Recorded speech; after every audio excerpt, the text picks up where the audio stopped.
Hello friends, welcome to Pro Talent and I'm Nitin Parmar. My dear students, we are talking about how to handle test anxiety and this is our tip number 2. Anxiety, I'm sure we all know कि anxiety क्या होता है और हम कैसे उसके शिकार बन सकते हैं. ठीक है, कभी हम से अपने शेड्यूल से थोड़े पीछे चल रहे हैं, हम उसके शिकार बन सकते हैं. ठीक है, हमसे कोई क्वेश्चन नहीं बन पाया, हम एंग्जाइटी के शिकार बन सकते हैं. ठीक है, लाइन से बहुत सारे डिफिकल्ट क्वेश्चंस आ गए, या तो हमारे स्ट्रेंथ एरिया में या तो वीकनेस एरिया में, तो हम से स्ट्रेस में आ जाते हैं, एंग्जाइटी में आ जाते हैं, या हमने जैसा सोचा था वैसा एंटीसिपेट नहीं हुआ पेपर पैटर्न, उस तरीके के क्वेश्चंस नहीं आए, then we come into the anxiety. ये सुनो दोस्तों, इस एंग्जाइटी को ओवरकम करेंगे, है ना, तो जाकर हम अपनी जीत हासिल करेंगे. इस एंग्जाइटी को बोलते हैं डर, और वो बोलते हैं ना डर के आगे जीत है ना, वो विचार यहाँ पे चाहिए. अब डर के आगे जीत कैसे होगा, है ना, how do we get that डर के आगे जीत.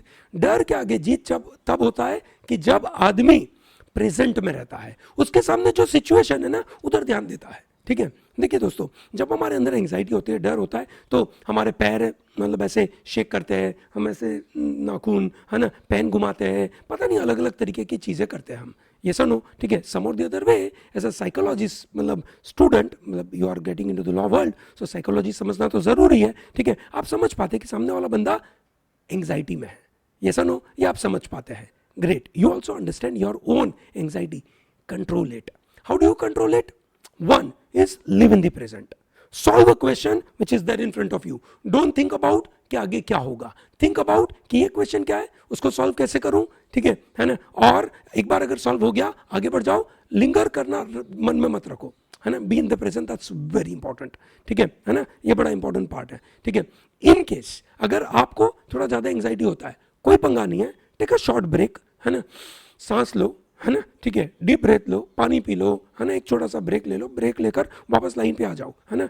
मेरे साथ भी ऐसा होता है जब मैं एग्जाम लिखने बैठता हूँ. जैसे इसी बार जब मैं कैट लिखने बैठा तो पहला सेक्शन मैं जब दे रहा था, ठीक है, पहले सेक्शन के बाद मेरे को थोड़ा सा टेंशन हुआ, है ना, एंग्जाइटी आई.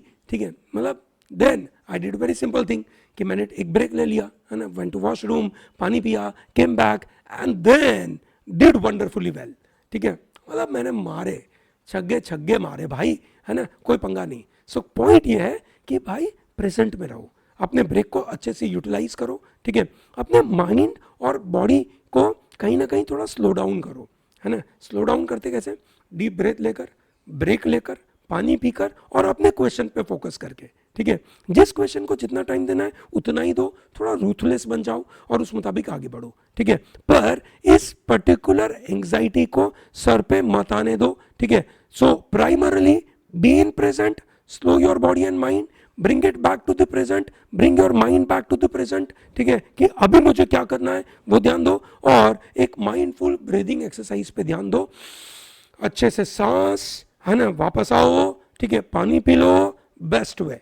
ठीक है, ठीक है, तो यही एक अच्छा तरीका है अपने आप को एंग्जाइटी से बचाने के लिए और अपना तगड़ा परफॉर्मेंस देने के लिए. क्या आप अपना तगड़ा परफॉर्मेंस देने के लिए तैयार है? हाँ, तो कमेंट बॉक्स में लिखे जोर से कि yes sir, I am ready, I will put all my 100%. All the best.